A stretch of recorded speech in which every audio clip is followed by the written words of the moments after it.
తెలంగాణ ఉద్యమమే నీళ్లు. తెలంగాణ ఒక పక్కన కృష్ణా నది, ఇంకొక పక్కన గోదావరి నది. ఈ రెండు నదుల మధ్యన ఉన్నదే తెలంగాణ. ఉమ్మడి రాష్ట్రంలో అన్యాయం జరిగింది, ప్రాజెక్టులకు ఆలస్యానికి కారణమైంది. అందుకే 4 కోట్ల తెలంగాణ ప్రజలు తెలంగాణ కోసం నడుం బిగించి వందలాది మంది పిల్లల ఆత్మ బలిదానాలు చేసుకొని తెలంగాణ రాష్ట్రాన్ని సాధించుకున్నారు. ఇకనైనా మన సమస్య పరిష్కారం అవుతుంది అనుకున్నారు. ఈ సమస్య శాశ్వత పరిష్కారం అయితే ఈ తెలంగాణ భూములు బీళ్ల నుంచి పాడి పంటలతో సస్య సామలమవుతాయని ఈ ప్రాంతం అనుకున్నది. 10 సంవత్సరాలు 2 సార్లు కేసీఆర్ గారికి అవకాశం ఇచ్చారు. 10 ఏళ్లలో ఏ ప్రాజెక్టు పూర్తి చేయలే, ఏ ఎకరాకు నీళ్లు ఇవ్వలే. కృష్ణానది మీద కట్టిన ప్రాజెక్టులు ఆనాడు మొదలుపెట్టిన భీమా కావచ్చు, నెట్టంపాడు కావచ్చు, కోయిల్ సాగర్ కావచ్చు, కల్వకుర్తి కావచ్చు, ఎస్ఎల్బీసీ కావచ్చు, డిండి కావచ్చు, నేను కొట్లాడి సాధించిన మక్తల్ నారాయణపేట్ కొడంగల్ ఎత్తిపోతల పథకం జీవో నెంబర్ 69 కావచ్చు. 10 ఏళ్ళు మనకు అన్యాయం చేసిర్రు, మన పాలమూరుని ఎండబెట్టిండ్రు. కానీ 2009 నాడు వలస వచ్చి పాలమూరులో ఊరు లేనోడు, పార్లమెంటులో నోరు తెరవనోడు తెలంగాణ రాష్ట్రం వస్తే మన బతుకులు బాగుపడతాయి, కొడంగల్లో ప్రతి ఎకరాకు నీళ్లు వస్తాయని మనందరం కష్టపడి ఎంపీగా గెలిపించినాం. ఆయన ఎంపీ అయ్యిండు, తెలంగాణ రాష్ట్రం వచ్చింది, తెలంగాణకు ముఖ్యమంత్రి అయ్యిండు. కానీ మన కొడంగల్కు నీళ్లు రానియలే, ఏ ప్రాజెక్టు పూర్తి చేయలే. పాలమూరు రంగారెడ్డి ఎత్తిపోతలు అట్లనే ఉండిపోయింది, కల్వకుర్తి అట్లే ఉండిపోయింది. భీమా, నెట్టంపాడు, తుమ్మిళ్ళ, ఆర్డిఎస్ ఏ ప్రాజెక్ట్ అయినా తీసుకోండి, ఎస్ఎల్బిసి టన్నెల్ కావచ్చు, కృష్ణా నది మీద ఏ ప్రాజెక్టు పూర్తి చేయలే, ఏ ఒక్క ఎకరాకు నీళ్ళు ఇవ్వలే. కానీ 1,83,000 కోట్ల రూపాయలు 10 ఏళ్ల కాంట్రాక్టర్లకు బిల్లులు ఇచ్చిండు. 1,000 కోట్ల రూపాయలు వాళ్ళ కుటుంబం కమిషన్లు కొట్టింది. తొడుక్కోవడానికి చెప్పులు లేకుండే, వేసుకోవడానికి బట్టలు లేకుండే, చిరిగిపోయిన చెప్పులతోని రోడ్ల మీద తిరుగుతోళ్ళకి బెంచ్ కార్లు వచ్చినాయి. ఒక ఆయనకు ఎర్రవల్లిలో 1000 ఎకరాల ఫామ్ హౌస్ వస్తే ఇంకొక ఆయనకు జన్వాడలో 100 ఎకరాల ఫామ్ హౌస్ వచ్చింది. అల్లుడికి మొయినాబాద్లో ఫామ్ హౌస్ వచ్చింది. వాళ్ళ బతుకులు బాగుపడ్డాయి, వాళ్ళకి టీవీలు వచ్చినాయి, వాళ్ళకి పేపర్లు వచ్చినాయి, 1,000 కోట్ల రూపాయల వ్యాపారాలు వచ్చినాయి, వాళ్ళకి ఫామ్ హౌజులు వచ్చినాయి. కానీ మనకు మాత్రం నీళ్లు రాలే. ఆనాడు కృష్ణానదిలో వరదలు వచ్చి అలంపూరు మునిగిపోతే అలంపూరు ప్రజల కోసం బంజారాయిల్స్లో నా ఇల్లమ్మి పేదోళ్ళకి ఇల్లు కట్టిస్తాను చంద్రశేఖరరావు చెప్పిండు. ఆయన ఇల్లు అమ్మలేదు, కానీ 100 ఎకరాల ఫామ్ హౌజులు కట్టుకున్నాడు. ఆ నిర్లక్ష్యం నుంచి 10 ఏళ్ళు చూసినాం. ఇక పాలమూరు ప్రజలు నిర్ణయం చేసుకోరు, మా బతుకులు బాగుపడాలంటే మట్టికి పోయినా ఇంటోడే పోవాలని పెద్దలు చెప్పారు. ఇక వాణ్యవనో వీణ్యవనో ఎవనెవనో మోసేది లేదు. మా బిడ్డ ఈ మట్టిలో పుట్టి ఈ మట్టిలో కలిసిపోయి మా బిడ్డ ఈ తెలంగాణకు ముఖ్యమంత్రి ఉండాలి, మా బిడ్డ ఉంటేనే మా సమస్యలు పరిష్కారం అవుతాయని పాలమూరు మొత్తం ఏకమై తెలంగాణకి ఒక స్ఫూర్తిగా నిలబడి ఈ జిల్లా నుంచి మీరు ఆశీర్వదించారు. కాబట్టి ఈనాడు తెలంగాణ రాష్ట్రంలో మనం ప్రభుత్వాన్ని ఏర్పాటు చేసినాం. పడవ పెట్టిన ప్రాజెక్టులను ఒక్కొక్కటిగా పరిష్కరిస్తున్నాం. ఈ ప్రాజెక్టుల యొక్క సమస్యల్ని, ఈ ప్రాజెక్టుల యొక్క అనుమతుల్ని ఈరోజు సాధిస్తున్నాం. అన్నీ ఉన్నా అల్లు నోట్ల శని ఉన్నట్టు ఎన్ని అనుమతులు తెచ్చినా ఇవాళ 8 లక్షల కోట్ల రూపాయలు అప్పు చేసి నా నెత్తి మీద పెట్టిపోయాడు.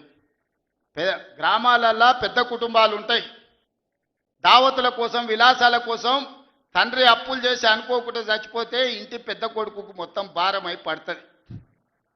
సంసారం ఎక్కడుందో తెలియదు, ఏ భూమి ఎవరికి తనఖా పెట్టిండో తెలియదు, ఊర్లో ఎవరి దగ్గర అందిన కాడికి ఎంత అప్పు చేసిండో తెలియదు, చుట్టాల దగ్గరకు పోతే మర్యాద లేదు, తెలిసిన వాళ్ళ దగ్గరకు పోతే సిల్లి గవ్వ బుట్టే పరిస్థితి లేదు అని మనం గ్రామాలలో చూసినాం. ఇవాళ అచ్చంగా తెలంగాణ రాష్ట్ర ముఖ్యమంత్రిగా నా పరిస్థితి గదే. అనుకోకుండా కుటుంబ పెద్ద కోల్పోతే, ఇంటి బాధ్యత నెత్తి మీద పడితే, అప్పుల ఊబిలో కూరుకపోతే, సమాజంలో కష్టపడి దుక్కి దున్ని పంట పండించి ప్రతి ఒక్కరిని కలుపుకొని పోయి సంసారాన్ని నడిపించడానికి పెద్ద కొడుకు ఎట్లా ప్రయత్నం చేస్తాడో, ఈ 2 ఏళ్లలో ఒక్క రోజు కానీ ఒక్క గంట కానీ సెలవు తీసుకోకుండా రోజుకు 18 గంటలు పనిచేసి తెలంగాణ రాష్ట్రాన్ని ఇవాళ దేశంలోనే ఒక గౌరవప్రదమైన స్థానానికి తీసుకొచ్చినాం. కానీ ఆయన 10 ఏళ్ళు సృష్టించిన గందరగోళం, చేసిన అప్పులు, తీసిన పరువు నిలబెట్టాలంటే ఇది సరిపోదు. కష్టపడుతున్నాం. దుక్కి దున్నంగానే పంట వండుతుందా?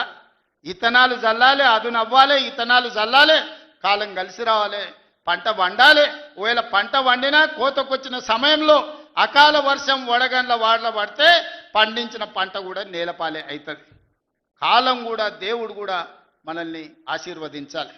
ఇవాళ తెలంగాణలో కాలం కలిసి వచ్చి దేవుడు ఆశీర్వదించిండు కాబట్టి ఇవాళ కష్టపడ్డాం. మొన్న ఆయన వచ్చిండు 2 ఏళ్ళ తర్వాత. ఏదో మంచి చెప్తాడేమో అనుభవంతో నేను అనుకున్నా. పెద్ద మనిషి కదా, మనం కూడా ఈ మధ్యకాలంలో ఎప్పుడేం అనలేదు. ఏదైతే మీకు చెప్పినో అంతకంటే ముందు నా మీద 181 కేసులు పెట్టిండు. చెంచల్గూడ, చెర్లపల్లి జైల్లో బంధించాడు. ఎన్నో రకాలుగా సతాయించాడు. నన్నే కాదు, నా కుటుంబాన్ని కూడా పట్టి పీడించాడు. కానీ బాధ్యత వచ్చినాక ఆలోచన చేసిన, నా కోపాన్ని, నా బాధను దృష్టిలో పెట్టుకొని ఇవాళ పగ సాధించే కార్యక్రమాలు మొదలు పెడితే, ఆయన పై వలగొట్టే పని పెడితే రాష్ట్రానికి నష్టం జరుగుతుందని తూవాన్ పాపన వాడు పోతాడు, పోని మనం మంచి పని చేయాలి. దేవుడు శిక్ష ఇచ్చిండు. నేను ప్రమాణ స్వీకారం చేసినాడే కూలబడ్డాడు, నడువిరిగింది. ఇంక ఇంతకంటే పెద్ద శిక్ష నేను జైలు వేసినా అయ్యేదేం లేదు. ఆయననే ఫామ్ హౌస్ను ఒక బందీఖానగా మార్చుకొని చుట్టూతో నా పోలీసులే ఉన్నారు, లోపల ఆయన ఉన్నాడు. చెర్లపల్లికి పంపించినా, చెంచల్గూడకు పంపించినా గదే అవుతుంది కదా. ఇక తిండి బరువు నాకు ఎక్కువ అవుతుంది. అదొకటి. లోపల చెర్లపల్లి, చెంచల్గూడ పెడితే ఆయన తిండే తినికి మళ్ళీ ఆయన ఏదైనా కావాలంటే అది చేస్తే సర్కార్కి ఎక్కువ ఖర్చు అవుతుంది. తిండి ఆయన సంపాదించేది ఇన్నా ఫామ్ హౌస్లే ఒక బందీఖానగా పెట్టుకొని చుట్టూతో మన పోలీసులే పహారా కాస్తున్నారు. ఇక ఆయన చేసిన పాపాలకు ఆయననే పోతాడని ఊరుకున్నా. ఎప్పుడన్నా ఏమన్నా అన్నానా? ఎప్పుడన్నా ఏమన్నా అన్నానా? మీరు చెప్పురు. ఇక్కడ పాత్రికేయ మిత్రులు ఉన్నారు అందరు, నాకు కూడా దోస్తులే కదా వాళ్ళందరూ. చెప్పురు, ఎప్పుడన్నా ఏమన్నా అన్నానా? ఒక్క కేసు అయినా పెట్టినా? పోనీ ఈ జిల్లాలో ఎవరి మీద నన్ను ఒక కేసు పెట్టినా? ఎన్ని పాపాలు చేసారు వాళ్ళ ఎమ్మెల్యేలు, మంత్రులు మీకు తెలుసు కదా. ఎంతమంది ఆస్తులు గుంజుకున్నారు మీకు తెలుసు కదా. ఎవరినన్నా నేను కక్షతోనేమన్నా చేసినా? నేను ఒకటే అనుకున్నా, ఎవరి పాపానికి వాడు పోతాడు. మనం చూసినా చూడకపోయినా పైన దేవుడు ఉన్నాడు, పైనుంచి కిందికి చూస్తూనే ఉంటాడు. ఎవరిని లెక్క వానికి రాస్తూనే ఉంటాడు, ఎవరిని మిత్తి వానికి చెల్లిస్తూనే ఉంటాడని. ఆ మిత్తిలో భాగంగానే నేను ప్రమాణ స్వీకారం చేయడానికి పోయిన రోజే మంచం మీద నుంచి బోర్ల పడి మక్కెలు ఇరిగి మూలకు పడ్డాడు. ఇక ఆయన నిన్నొచ్చి పెద్ద మనిషిలాగా మంచి చెప్తాడేమో అనుకున్నా. తోలు తీస్తా అని అన్నాడు. తోలు తీస్తాడంటేనే ఇక నేను చెప్పదలుచుకున్నా, అయ్యేగా నా సంగతి వదులు కానీ మా సర్పంచులు వచ్చిండ్రు, రా ఏ తోలు తీస్తావురా? నీ తోలు తీసుడు కాదు, నిన్ను చీరి చింత కట్టి చింతమడకల ఏలాడేసి కొడతారో లేదో మా సర్పంచులు, రా కొడంగల్కి వస్తావా లేకపోతే మమ్మల్ని చింతమడకకు రమ్మంటావా? మా సర్పంచులను తోలుతా. సోయి లేని మాటలు, స్థాయి లేని విమర్శలు. ఒక్కటన్నా అక్కడికి వచ్చే మాట మాట్లాడిండా? 10 ఏళ్ళు నువ్వు పూర్తి చేస్తే, 10 ఏళ్ళు ఎస్ఎల్బి పూర్తి చేస్తే నల్గొండకు 4 లక్షల ఎకరాలకు నీళ్లు వచ్చేది. 10 ఏళ్ళు పాలమూరు రంగారెడ్డి పూర్తి చేస్తే పాలమూరు జిల్లాలో 10 లక్షల ఎకరాలకు వచ్చేది. కల్వకుర్తి పూర్తి చేస్తే 3.5 లక్షలకు వచ్చేది. భీమా పూర్తి చేస్తే 2 లక్షలకు వచ్చేది. కోయిల్ సాగర్ లేకపోతే ఏది చేసినా, నెట్టంపాటు చేసినా, నా మక్తల్ నారాయణపేట కొడంగల్ పూర్తి చేస్తే 1.5 ఎకరాలకు మాకు నీళ్ళు వచ్చి ఇవాళ కందులు వండించి, జొన్నలు వండించి, కల్తీ కళ్ళు దాగి బతికే పరిస్థితి మాకెందుకు ఉంటుండే? మేము కూడా మీ లెక్కనే మంచిగా పంటలు వండించేటోళ్ళం, మంచి బట్టలు తొడుక్కునేటోళ్ళం. మేము కూడా మా పిల్లల్ని చదివించుకునేటోళ్ళం. 10 ఏళ్ళు పగబట్టి నారాయణపేట మక్తల్ ప్రాజెక్టును ఈనాడు పక్కన పెట్టి 69 జీవోను తుంగలో దొక్కితే ఊరూరు ఎత్తిపోతల పథకం కోసం మా కార్యకర్తలు, ఈ ప్రాంత రైతులు ధర్నాలు చేయలేదా? పార్టీలకు అతీతంగా 69 జీవో కోసం కొట్లాడలేదా? నీ సొమ్మె ఏం పోయిందా? మాకు నీళ్ళు ఇవ్వాలంటే నీకు ఇంత కడుపు నొప్పా? నువ్వు మళ్ళీ బయటకు వచ్చి ఇవాళ ఆయన తోలు తీస్తా అంటు.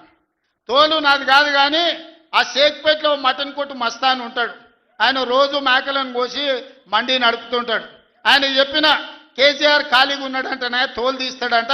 నీ మటన్ కొట్టు మస్తాన్ దగ్గర ఇంత నౌకరీ ఇయ్యండ్రి, ఇంత బోటో కూరనో పోయేటప్పుడు ఈయన బొక్కనో. ఎందుకంటే కోసిన వాళ్ళకు మామూలుగా తోలు, తలకాయలు ఇస్తాం కదా మనం ఇంటికాడ దసరా పండుగ అప్పుడు. అవునా?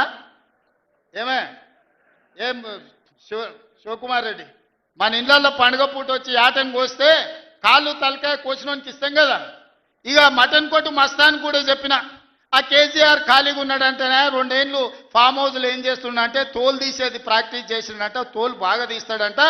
నీ మటన్ కొట్టులో ఈ తోలు తీస్తాడు, కాళ్ళు తలకాయలు మాత్రం ఉచితంగా సాయంత్రం పోతే దావతులో బోటిగిన ఏమైనా కొట్టుకొని సాయంత్రం 2 వేసేటప్పుడు తీసుకుంటాడేమో అని. 40 ఏళ్ళ అనుభవం అంటావు, రాష్ట్ర మంత్రి చేసిన అంటావు, కేంద్ర మంత్రి చేసిన అంటావు, 10 ఏళ్ళు ముఖ్యమంత్రిని చేసిన అంటావు, తెలంగాణ రాష్ట్రాన్ని సాధించిన అంటావు. నేను ఆడ ఫ్యూచర్ సిటీ కడుతున్నాను అంటే తొక్క తోలు వాడెవడో వస్తాడంటే వంతారనా బొంతారనా ఇవనే ఒక మాజీ ముఖ్యమంత్రి స్థాయిలో మాట్లాడే మాటలు. మాకు రావనుకుంటున్నావా? మర్యాద ఉండదని మేము మాట్లాడతలేం. మర్యాద ఉండదని ఇవన్నీ విషయాలు మేము మాట్లాడతలేం. కానీ మాట్లాడ మొదలు పెడితే నువ్వు కాదు కదా నడువుకు రాయి కట్టుకొని ఆడ ఉన్న మల్లన్న సాగర్లో దుంకి చచ్చిపోతావు. మల్లన్న సాగర్ కాకపోతే రంగనాయ సాగర్లో మెడకు తాడేసుకొని ఊరేసుకొని చచ్చిపోతావు. చంద్రశేఖరరావు గారు నన్ను గెలకకు. నేను అన్నీ చూసిన. ఎక్కడి నుంచి వచ్చిన నేను నల్లమల్ల అడవుల నుంచి వచ్చిన. జడ్పీటీసీ గెలిచిన, ఎమ్మెల్సీ గెలిచిన, ఎమ్మెల్యే గెలిచిన, ఎంపీ గెలిచిన, తెలంగాణ రాష్ట్రానికి ముఖ్యమంత్రి అయినా అమాం బాపత్ గాని కాదు. అక్కడి నుంచి వచ్చి అమెరికాలో అంట్లుదోమ వస్తే అయ్య పేరు చెప్పి మంత్రి అయినోని కాదు. ఊర్లో దుక్కి దున్ని కష్టమంటే తెలిసి రైతులలో నుంచి వచ్చినోని రైతు బిడ్డను. నాతోని తమాషాలు చేయకు. దుబాయ్ పాస్పోర్ట్ బ్రోకర్ల దందా చేయలే, రియల్ ఎస్టేట్ బ్రోకర్ దందా చేస్తుంది ప్రభుత్వం అంటున్నాడు. రియల్ ఎస్టేట్ వ్యాపారం పెంచుతుంది, రియల్ ఎస్టేట్ ఆదాయాన్ని పెంచుతుంది, రియల్ ఎస్టేట్ అభివృద్ధిని తీసుకొస్తుంది. నీ కొడుకేమో హైదరాబాద్లో రియల్ ఎస్టేట్ వాడిపోయిందంటావు. నువ్వు వచ్చేమో ఈ ముఖ్యమంత్రి రియల్ ఎస్టేట్ దందా చేస్తున్నాడు అంటాడు. ఇదేమన్నా పాస్పోర్ట్ బ్రోకర్ల దందానా? నేను ఎవరినేం దుబాయ్కి పంపుతా అని మోసం చేయలే. భూములు, ప్రభుత్వ భూములు పరిశ్రమలు పెట్టడానికి రైతులు అడిగిన నష్టపరిహారం ఇచ్చి నిన్నగాక మొన్న మక్తల్ నారాయణపేట కొడంగల్ ప్రాజెక్టుకు 12 లక్షలు ఇస్తామన్నాం. మా రైతులందరూ కాదు కూడదన్నారు. ఏం కావాలన్నా అడగమని మా శ్రీహరికి, మా శివకుమార్ రెడ్డికి చెప్పిన, మా పర్ణికమ్మకు చెప్పిన. వాళ్ళు పోయి మాట్లాడిను. వాళ్ళు అడిగింది నాకు వచ్చి చెప్పురన్న. వాళ్ళు 20 లక్షల ఎకరం కావాలన్నారు. పిలిచి క్యాబినెట్లో పెట్టి ఎకరాకి 20 లక్షల దాకా ఇచ్చి 96% ప్రజలు ఏకగ్రీవంగా ఆమోదిస్తే వాని భూమి పోయిన దుఃఖంలో ఉంటాడు 10 రూపాయలు ఎక్కువ ఇవ్వాలని 20 లక్షల ఎకరాలాగా చెల్లించి నిన్నగాక మన లగచర్లలో లేకపోతే హకీంపేటలో పోలేపల్లె భూమి తీసుకున్నాం. మొదట్లో 7 లక్షలు అన్నారు. అధికారులతో పంచాయతీ పెట్టుకోరు. పాపం తెలిసి తెలియక వాళ్ళు చేసిన అబద్ధాలకు ఈరోజు పంచాయతీ పెట్టుకోరు. చివరికి అడిగినాం 20 లక్షలు 22 లక్షలు కావాలని ఇచ్చినాం. ఇందిరమ్మ ఇల్లు కావాలన్నారు, ఇచ్చినాం. అక్కడ అభివృద్ధి ఏం కావాలన్నో చేస్తామని చెప్పినాం. ఆడకు జూనియర్ కాలేజ్ ఇచ్చినాం, మెడికల్ కాలేజ్ ఇచ్చినాం, ఇంజనీరింగ్ కాలేజ్ ఇచ్చినాం, డిగ్రీ కాలేజ్ ఇచ్చినాం, అగ్రికల్చర్ కాలేజ్ ఇచ్చినాం, వెటర్నరీ కాలేజ్ ఇచ్చినాం. ఈరోజు సైనిక్ స్కూలు ఈ రాష్ట్రంలోనే లేదు. సైనిక్ స్కూల్ని కూడా ఈరోజు లగచర్ల కాడికి తీసుకొచ్చి పెట్టినాం. ఇవాళ రాష్ట్రంలోనే ఒక ఆదర్శంగా 250 ఎకరాలలో ఒక ఎడ్యుకేషన్ హబ్ కడుతున్నాం. ఈరోజు మేం పోయి ఆ ఊరికో ఈ ఊరికో ఆ పట్టణానికో పోయి చదువుకున్నాడు కాదు. తెలంగాణ రాష్ట్రంలో నలుమూలల నుంచి కొడంగల్కి వచ్చి చదువుకునేటట్టు ఒక ఎడ్యుకేషన్ హబ్బే ఈరోజు కొడంగల్ కడుతున్నాం. ఇది మా విధానం. మేము కక్షల రాజకీయం చేయం. ఎవరి మీద కక్ష కట్టం. ఎవరి పాపానికి వాడు పోతాడని దేవుడి మీద నమ్మకంతో కష్టాన్ని నమ్ముకున్నోళ్ళం. కొడంగల్ ప్రజలు రోజుకో 2 గంటలు ఎక్కువ పని చేసేటోళ్ళే కానీ ఎవరిని సొమ్ము ఆశించేటోళ్ళు కాదు. ఎవరి గురించి మేము ఆలోచన చేయం. మా పని మేము చేసుకుంటాం. కానీ మా పని మేము చేస్తుంటే కూడా కాళ్ళలో కట్టె పెట్టిర్రు అనుకో, ఇక మా సంగతి అయితే చూపుతామయ్యా. ఏమంటారు? అంతేనా? అంతేనా? 2 ఏళ్ళు ఏమన్నా అన్నానా? ఆయన మన బయటకు వచ్చి ఇక చూస్తా, తోలు తీస్తా, తాట తీస్తా, ఇక నీ సంగతి చెప్తా అన్నాడు. రా బిడ్డ రా రా, రెడీగా ఉన్నారా? ఇక అందుకే కొడంగల్ నుంచే చెప్తాం నీకు అని చెప్పి 3 రోజుల నుంచి మాట్లాడలేదు. ఇవాళ మాట్లాడుతున్నా. ఆయన కొడుకు చెప్తున్నాడు మైకు ముందలకు వస్తలేడు, ఆయన దాచుకున్నాడు. ఆయన నీ ముఖం ఎప్పుడైనా చూసుకున్నావులా అద్దంలా? పేడమూతి బోడిలింగం, నువ్వు కూడా నా గురించి మాట్లాడతావా? నీవెంత, నీ స్థాయి ఎంత? అయ్య పేరు చెప్పి బతికటోనివి నువ్వు. ఆంధ్రలో గుంటూరులో గుడివారిలో చదువుకున్న నువ్వు, నీకేం తెలుసు తెలంగాణ గురించి, మా పౌరుషం గురించి? నువ్వు కాదు మొత్తం నీ జాతినంతా తెచ్చుకో. ఎట్లా తెచ్చుకుంటావు, ఏడికి రావాలనో చెప్పు. మా ఊరు అన్నారా, మేమన్నా మీ ఊరికి వస్తాం. ఎవడు భయపడుతుండో సంగతి తేలుస్తా. వెనకటికోసారి చెప్పిన గిట్లనే గజ్వేల్కి వచ్చి చూడు అని చెప్పిన, గజ్వేల్కి వస్తా బిడ్డ నీ నెత్తి మీద కాలు పెట్టి తొక్కుతా అని.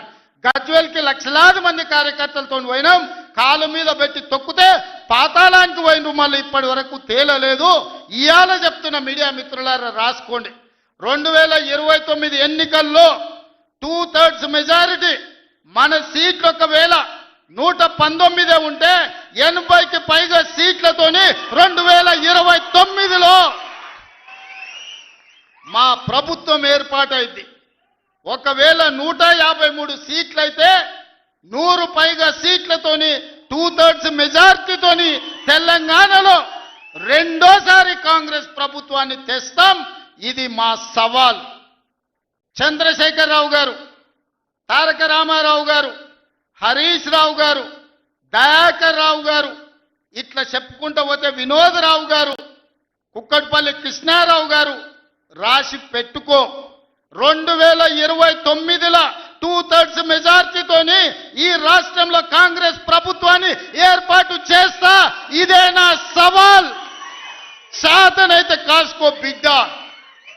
నీ రాజకీయం ఏందో నేను చూస్తా. నేను రాజకీయం చేసినంత కాలం ఈ కల్వకుంట చూసేటోళ్ళు కాలకుంట విషం లాంటి కేసీఆర్ కుటుంబాన్ని అధికారులకు రానివ్వను. ఇదే నా శపథం, ఇదే నా శపథం. కొడంగల్ బిడ్డగా ఈ గడ్డ మీద నుంచి నేను శపథం చేస్తున్నా. నేను రాజకీయాలలో ఉన్నంతసేపు రాబోయే ఎన్నికల్లో కేసీఆర్ కుటుంబానికి అధికారం అనేది ఇక కళ. బీఆర్ఎస్ పార్టీ, కేసీఆర్ చరిత్ర గతమే. మీ పార్టీకి మీకు భవిష్యత్తు లేదు. ఎవడైనా చర్చించుకుంటే పొద్దుపోయినప్పుడు మాట్లాడుకోవడానికి పనికొచ్చే చరిత్రనే తప్ప భవిష్యత్తు తెలంగాణ రాష్ట్రానికి నీ తరఫున ఒరిగేది ఏమీ లేదు. బీఆర్ఎస్ కేసీఆర్ గతమే, తెలంగాణ భవిష్యత్తు కాంగ్రెస్. మీ గత చరిత్రతోని ఈడ ఒరిగేదేం లేదు. వెనకటికెవడో అన్నాడంట, మా తాతలు నేతులు దాగినరు, మీరు వచ్చి మా మూతులు నాకండి అని. అట్లా ఉన్నది. నిన్ను అసెంబ్లీలో ఓడగొట్టినాం, పార్లమెంట్లో గుండు సున్ని ఇచ్చినాం, మన కంటోన్మెంట్లో బండకేసి కొట్టినాం, మొన్న జరిగిన జూబ్లీహిల్స్లో బోడబండలో బండ కింద వాతి పెట్టినాం. నిన్నగాక మొన్న జరిగిన సర్పంచులల్లా 12,726లో 8,335 సర్పంచులను గెలిపించుకున్నాం. సిగ్గు లేదు, ఇన్నిసార్లు ఓడగొట్టినా ఇంకా సిగ్గు లేకుండా బయటకు వచ్చి కింద పడ్డ పైకాలు నాదే అని వెనకటికి ఓడో అన్నాడట. ఇట్లాంటి ఊకదంపుడు ఉపన్యాసాలు, పొంకనాలు వెనకడికి ఓడో పొంకనాల పోషిగాడు చెప్పినట. నాకున్నాయి 3 ఏళ్ళే కానీ 36 దొడ్లు ఉన్నాయని చెప్పిండట. ఇవన్నీ కళ్ళు కాంపౌండ్లో చెప్పుకోవడానికి బాగుంటాయి, కాలక్షేపం చేయడానికి. కళ్ళు కాంపౌండ్ మాటలు మాట్లాడకండి తండ్రి కొడుకులు. ఇవన్నీ మేము చూసినాం. శాతనైతే రాండి, ఏందో చెప్పు, దాని ప్రకారం చేద్దాం. 29లో తేల్చుకుందాం ఇవాళ చెప్తున్నా. కాబట్టి ఇప్పటికైనా చంద్రశేఖరరావు గారు, మీ వయసుకు గౌరవిస్తాం, మీ అనుభవానికి గౌరవిస్తాం. ప్రతిపక్ష నాయకుడు నీకు హోదా ఉన్నది. శాసనసభ సమావేశాలు ఏర్పాటు చేసినాం. 29 నుంచి చర్చలు రాబోతున్నాయి. 29 నాడు నువ్వు అడిగి ఎన్ని రోజులు సభ జరుపుదామో, నువ్వు అడిగినన్ని రోజులు అసెంబ్లీ నడిపిస్తా. నువ్వు చెప్పిన అన్ని చర్చ పెడదాం, ముఖాముఖి చర్చ చేద్దాం. వెనకంగా మాట్లాడు వెనక్కి కూర్కుడు కాదు. నీళ్ల మీద మాట్లాడతామా, నియామకాల మీద మాట్లాడతామా, నిధుల మీద మాట్లాడతామా, తెలంగాణలో జరిగిన అభివృద్ధి మీద మాట్లాడతామా, రైతు భరోసా మీద మాట్లాడతామా, రైతు రుణమాఫీ మీద మాట్లాడతామా, లేకపోతే ఆడబిడ్డలకు ఇచ్చిన ఉచిత బస్సు మీద మాట్లాడతామా, లేకపోతే నువ్వు ఏం కోరుకుంటావో చెప్పు, షాదీ ముబారక్ మీద మాట్లాడతామా, కళ్యాణ లక్ష్మి మీద మాట్లాడతామా, ఇందిరమ్మ ఇండ్ల మీద మాట్లాడతామా, దేని మీద మాట్లాడతామో చెప్పు, నేను సిద్ధంగా ఉన్నా. చర్చిద్దాం, దేశానికి ఆదర్శంగా నిలబడదాం, సమస్యల మీద మాట్లాడదాం, ఎవరు ఏం చేసినరో చెప్పుకునే అవకాశం కల్పిస్తాం. రాండి, మీరు మొహం చాటేసి ఫామ్ హౌస్లో పడుకొని మీరు ఖాళీగా ఉన్నప్పుడు పార్టీ ఆఫీసులు వచ్చి 10 మంది చెంచాలను పెట్టుకొని ఆ 10 మంది చెంచగాళ్ళ ముందల నువ్వు పొంకనాలు కొట్టుడు కాదు. నిజమైన చర్చ అసెంబ్లీలో చేద్దాం. ప్రజలు ఎన్నికలు ముగిసినాయి, అసెంబ్లీలో చర్చ చేయమని చెప్తారు. ఎవరు ఏం మాట్లాడతారో ప్రజలు వింటారు. విఘ్నులైన ప్రజలు తీర్మానం చేస్తారు. ఇలా సర్పంచులు అయిపోయినాయి. గ్రామ సభ పెట్టి సమస్యలు పరిష్కరించాల్సిన వాళ్ళు మళ్ళా సందు సందు ఇల్లు తిరుగుతుందా అంటే ఏమన్నా అర్థం ఉందా? సర్పంచులారా మీరు చెప్పండి. ఇల్లు తిరిగిండ్రు, ప్రజల దగ్గరకు పోయిరు, ప్రతి తలుపు తట్టిండ్రు, ప్రతి గుండెకి చేరు, నమస్కారం పెట్టిరు, గెలిస్తే వాళ్ళు తీర్పిచ్చారు, మీరంతా సర్పంచులు అయ్యారు. గ్రామ సభ పెట్టి గ్రామ పంచాయతీలో మాట్లాడుకోవాలి, అంతేనా? వార్డు మెంబర్లు, ఉప సర్పంచ్, సర్పంచ్ కూర్చొని మాట్లాడుకొని ఏ సమస్యలున్నా పరిష్కరించుకుంటాం. అది ఇచ్చిపెట్టి మళ్ళీ ఎవడో పోరంబోకోడు ఇల్లు తిరుగుదాం రా అంటే పోతారా? ఇవాళ కేసీఆర్ కూడా గట్టిగా మాట్లాడుతున్నాడు.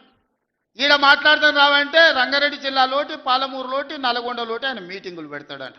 నువ్వు మీటింగులు పెట్టకపోతే సంతలో పోయి బర్లను కాసుకో, మేము వద్దంటున్నామా? మాదేం పోయింది? నీకు పొద్దు పోకపోతే మా కల్వకుర్తి సంతల్లో, కొడంగల్ సంతల్లో, ఇట్లకెళ్ళ మా ఎడ్ల సంతలు బొచ్చడు ఉన్నాయి. మత్తల్లో కూడా లేదు. పెబ్బేర్లో పెద్ద సంత ఉన్నది, పసల సంత.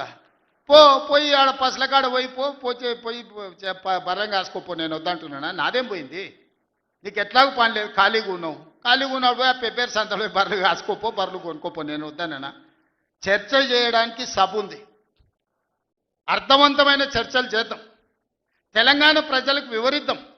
అప్పుల మీద వివరిద్దామా, అభివృద్ధి మీద వివరిద్దామా, ఉద్యోగ నియామకాల మీద వివరిద్దామా, నీళ్ల మీద వివరిద్దామా, నువ్వు కట్టి కూలిన కాళేశ్వరం మీద మాట్లాడదామా, టెలిఫోన్ ట్యాపింగ్ మీద మాట్లాడదామా, సొంత బిడ్డనే ఇంటల్లుడు ఫోన్ని ట్యాపింగ్ చేసినోడు ఇంతకంటే సిగ్గులేనోడు ఉంటాడా అని వాళ్ళు చెప్తారు. ఓ పక్కన నేను 1 కోటి మంది ఆడబిడ్డలకు చీర పెడతా, సారె పెడతా నేనంటే ఉన్నొక్క చెల్లెల్ని ఇంట్లోకి వెళ్ళి బయటకు వెళ్ళగొట్టిన వాడు ఆస్తిలో వాటా అయ్యేస్తుంది. గంత పనికిమాలినోడు, సొంత చెల్లెలకే చీర పెట్టలేనోడు, సొంత చెల్లెలకే పండుగ పూట బుక్కెడు బువ్వ పెట్టినోడు వాడు కూడా ఒక మనిషా? మా ఆడబిడ్డలను ఆలోచన చేయమని అంటున్నా. ఏం ఆశిస్తామమ్మ పుంటింటి కాడ మనం? చెప్పురి. మెట్టింటికి వచ్చిన తర్వాత పండుగ పూట ఇంత బుక్కెడు పువ్వ పెడతాడు, మా ఎన్నో తమ్ముడో ఉంటే చీర పెడతాడు, ఇంటి ఆయన ముందర ఇజ్జత్ పోకుంటూ ఉండని కానీ కోరుకుంటాం. గంతేనా? వాళ్ళ ఆస్తి అడుగుతామా? వాళ్ళ ఆస్తి అడుగుతామా? ఆడపిల్లలు మీరు సగం మంది సర్పంచులు ఉన్నారు కదమ్మా, ఆడపిల్లలారా మీరు చెప్పండి. పుట్టింటి గౌరవం నిలబెట్టడానికనే ప్రయత్నం చేస్తారు కదా మీరు మీ అత్తగారింటి కాడ. వాళ్ళ ముందర మీకు ఇజ్జత్ లేకుండా పండుగ పూట తల్లిదండ్రులు వాడు అన్ననో తమ్ముడో ఉంటే పండుగకి ఇంటికి కూడా విలువకపోతే మీ అత్తగారి ఇంటి కాడ, పక్కింటి కాడ, తోటికోడల ముందర ఇజ్జత్ పోతుంది. అమ్మ గిత్త కంటే అవమానం ఉంటుందా? ఓ పిలిచో సారి చీర పెట్టకపోయినా మీరే కూడా పెట్టుకుని ఉంటే వానికి ఇచ్చో చీర కొని నువ్వు పెట్టినట్టు అని చేయరా అంటాం. పుట్టింటి ఇజ్జత్ ఎవరైనా తీస్తారా? ఏ ఆడబిడ్డనైనా, తెలంగాణలో ఉన్న ఆడబిడ్డ ఎవరైనా ఎంత కష్టమని ఉండని, ఎంత నష్టమని ఉండని, పుట్టింటి ఇజ్జత్ నిలబెట్టడానికనే ప్రయత్నం చేస్తుంది కదా. మీరు అందరు కూడా తెలంగాణ ఆడబిడ్డలే కదా. ఇవాళ ఇంతో అంతో తండ్రి గాలికి సంపాదించిన దాంట్లో వాటా ఇవ్వాల్సి వస్తుందని మెడలు పట్టి దొబ్బితీవి నీ సొంత చెల్లెలు. నీ సొంత చెల్లెలకే సమాధానం చెప్పలోని ఆయన నాకు సవాలు ఇసురుతున్నాడు. ఈ అవ్వ లాగులో తొండలు ఇచ్చి కొడతా బిడ్డ నేను అనుకుంటున్నావేమో. నా సంగతి ఇంకా తెలియదు, మీ నాయనని అడిగి ఇంటికి పోయి చెప్తాడు. ఏ అమెరికాలో బాత్రూమ్లు అడిగినట్టు అనుకుంటున్నావు నాతో మాట్లాడు అంటే, నేనేదో మార్చుకుంటుండే పోనీ అవల పోరోడు గాలికి తిరిగేటోడి గాలికి అంతో నాకెందుకని ఇవన్నీ వేషాలు. ఇంకా పక్కలో ఒక నలికుట్లోడు ఉంటాడు, 6 అడుగులు ఉన్నా అనుకుంటాడు, ఆ తలకాయ ఎక్కడుందో నాకు తెలియదు. కేసీఆర్ వచ్చి గర్జించిందంట, గర్జనకు నేను పోయి లోపల దాచుకున్నంట. ఇక కేసీఆర్ గర్జనలు గర్జించినట్టు లేవురా నాయన. మన గాడిదలు ఏం చేస్తావా? ఒండ్ర పెడతాయా? ఏమంటారు గాడిదలను? గాడిదలు అరిస్తే ఏమంటారు నరసింహ? గట్లున్నది. మీ గాండ్రింపులకు, మీ బెదిరింపులకు, ఉడత ఊపులకు భయపడ్డాడు ఎవరు లేడు బిడ్డ. ఈడ దుక్కి దున్నిన చేతులు ఉన్నాయి. మీరేదో తోలు తీస్తా అంటే తీపించుకోనికే లేము. ఈ కండలు కరిగినాయి, మిగిలిందే తోలు. ఫస్ట్ నీ తోలు సంగతి చూసుకో, నీ తోలు సంగతి చూసుకో. ఊర్లో మాకు తెలుసు, ఊర్లల్లో నాటుకోళ్ళు ఉంటాయి కదా, కోని కాల్చినాక మనం మంచిగా కాల్చి తోలు తీసి పసుపు పెడతాం కదా, మంచిగా తోలు తీసి పసుపు పెడతారు బిడ్డ మా కొడంగల్ వాళ్ళు. నువ్వేదో తెలివితేటలు అనుకుంటున్నావు. ఈ తమాషా మాటలు, ఈ అతి తెలివితేటలు కట్టి పెట్టుకో. ఎన్ని ఎలక్షన్లు జరిగినా సిగ్గు లేకుండా అన్నిట్లలో డిపాజిట్లు పోతున్నా, బండకేసి కొడుతున్నా బుద్ధి రాలే. ఇప్పటికైనా మారుండ్రి. నాకేం లేదు, మీరు అట్లుంటేనే మంచిది. ప్రజలు చీత్కరిస్తారు, చీదర కొడతారు, లాస్ట్ దేనికి వనికి రాకుండా పోతారు. కాకపోతే ప్రతిపక్షమే లేదు తెలంగాణలో అని బయటకు పోతే ఇజ్జత్ పోయేటట్టు ఉన్నది. అదొక్కటే నా చింత. అందుకే మిత్రులారా మంచిగా చేయండి. వేదిక మీద ఉన్న పెద్దలకు, మా మంత్రులకు అందరికీ నా సూచన, గ్రామాలలో సర్పంచులు వచ్చారు, అందరినీ కలుపుకోపోండి. గ్రామాల అభివృద్ధి జరిగినప్పుడే తెలంగాణ అభివృద్ధి జరుగుతుంది. ఇవాళ తెలంగాణ అభివృద్ధి చేసే బాధ్యత మనది. చిన్న వయసులో నాకు అవకాశం వచ్చింది. ఇప్పుడు చాలామంది మా సర్పంచ్ అమ్మ వచ్చింది, సజ్జకాన్పేట రేణుకమ్మనా మౌనిక మా రాములు తమ్ముని కోడలు మౌనిక చెప్పింది 24 ఏళ్ళు చిన్న వయసులో నేను సర్పంచ్ అయిన సార్ అని.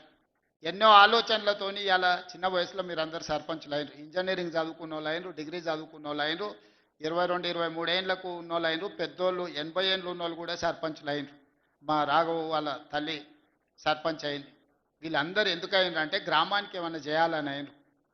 మరి వాళ్ళ ఆలోచనలు వాళ్ళ గ్రామానికి చేయాలన్నదాన్ని మనం ఈరోజు పూర్తిగా సహకారం అందించాలి వాళ్ళకు. వాళ్ళందరినీ కూడా వాళ్ళ ఊర్లో ఏం మాట ఇచ్చిండ్రో ఆ పనులు మనం చెయ్యాలి. వీలైనంత మేరకు నిధుల కష్టం ఉన్నది. మనం ఇచ్చేది మనం ఇద్దాం, కేంద్రం నుంచి తెచ్చేది కేంద్రం నుంచి తెద్దాం. మార్చి లోపల కేంద్రం నుంచి 3,000 కోట్ల రూపాయల నిధులు నేను పట్టుకొస్తా. మీకు అందరికీ గ్రామాలలో నిధులు ఇచ్చే బాధ్యత నాది. మార్చి 31 తారీఖు లోపల 3,000 కోట్ల రూపాయలు గ్రామాలకు పంపించే బాధ్యత నేను తీసుకుంటా. ఆ నిధులు దుర్వినియోగం కాకుండా మంచిగా ఖర్చు పెట్టుకుని మంచి పేరు తెచ్చుకోరు. నాకెట్లా చిన్న వయసులో ఈ రాష్ట్రానికి ముఖ్యమంత్రి అయ్యే అవకాశం వచ్చిందో, రోజుకు 18 గంటలు కష్టపడి ఎట్లయితే పనిచేస్తున్నానో మీరు కూడా గ్రామాలలో పని చేయండి, కష్టపడుండ్రి, గ్రామంలో ఇంత మంచి పేరు తెచ్చుకోండి, గ్రామాన్ని అభివృద్ధి చేయండి. నా వైపు నుంచి పూర్తిగా సహకారం ఉంటుంది. మళ్ళీ 2029లో ఎన్నికలు వచ్చినప్పుడు ఎవరి లెక్క వాళ్ళు చూసుకుందాం, ఎన్నికలు వచ్చినప్పుడు చూసుకుందాం. ఇప్పుడు కేవలం అభివృద్ధి మీదనే దృష్టి పెడదాం, గ్రామాలను ముందుకు తీసుకెళ్దాం. గ్రామాలు అభివృద్ధి చెందినప్పుడే తెలంగాణ రాష్ట్రం అభివృద్ధి చెందుతుంది. ఆ విధంగా ముందుకు వెళ్దామని మీరందరూ సిద్ధమే కదా గ్రామాలను అభివృద్ధి చేయడానికి? మీరందరూ సిద్ధమే కదా? ఇవాళ మా పోలీసు వాళ్ళు చెప్పినా కానీ మరి ఏమైందో, గెలిపించిన వాళ్ళేమో బయటూరు, గెలిచిన వాళ్ళేమో లోపలూరు. బయట చాలా మంది మా ముఖ్యమైన నాయకులందరూ కనిపించారు, పలకరించుకుంటూ వచ్చిన. ఏందా అంటే మా రాఘవ్ 10 పాసులే ఇచ్చిండు అన్న, ఏం చేయాలని అంటుండు. కాకపోతే మా ఇందరు మరి పరిస్థితి ఏమో పాసులు ఇచ్చేది లేదు. బయట ఉన్నోళ్ళు తక్కువ కాదు, లోపలికి వచ్చిన వాళ్ళు ఎక్కువ కాదు. మీరు అందరు నా కుటుంబ సభ్యులే. మళ్ళీ నేను వస్తా, మీ అందరిని కలుస్తా, మళ్ళీ కూర్చొని అభివృద్ధి చేసుకుందాం. కొడంగల్ని ఒక ఆదర్శ నియోజకవర్గంగా తీర్చిదిద్దుదాం. ఇది నా ఒక్కడి వల్ల సాధ్యం కాదు, మీ అందరు సహకరిస్తేనే సాధ్యం. అయితే అన్ని గ్రామాలకు ఏం కావాలనో గ్రామ సభలు పెట్టుకోండి, గ్రామ సభలలో చర్చించుండ్రి, మంచి పనులు చేద్దామని తెలియజేస్తూ మీ అందరి దగ్గర సెలవు తీసుకుంటున్నా. పెద్ద ఎత్తున మిమ్మల్ని గెలిపించిన వాళ్ళకి సప్పట్లు కొట్టురి. ఎందుకంటే మీ గెలుపులో బయట ఉన్న వాళ్ళు ఉండరు. ఈ సప్పట్లు అన్నీ బయట ఉన్న వాళ్ళకి వినిపించాలి. మా మీడియా వాళ్ళు కూడా తీసి బయట ఉన్న మా కార్యకర్తలకు, నాయకులకు చూపించాలి. గట్టి కొట్టురి, ఇంకా గట్టి కొట్టురి, ఇంకా గట్టి కొట్టురి. సీటీలు రావానే కొడంగల్ వాళ్ళకు సీటీలు కొట్టారేమా? ఇప్పుడు నమ్మకం వచ్చింది, బయట ఉన్న వాళ్ళకు కూడా సంతోషమైంది. మీరు అందరు సీటీలు కొట్టి ఈ గెలుపును ఒక పండుగలాగా చేసినందుకు మీకు అందరికీ ధన్యవాదాలు తెలియజేస్తూ సెలవు తీసుకుంటున్న. ధన్యవాదాలు మిత్రులారా.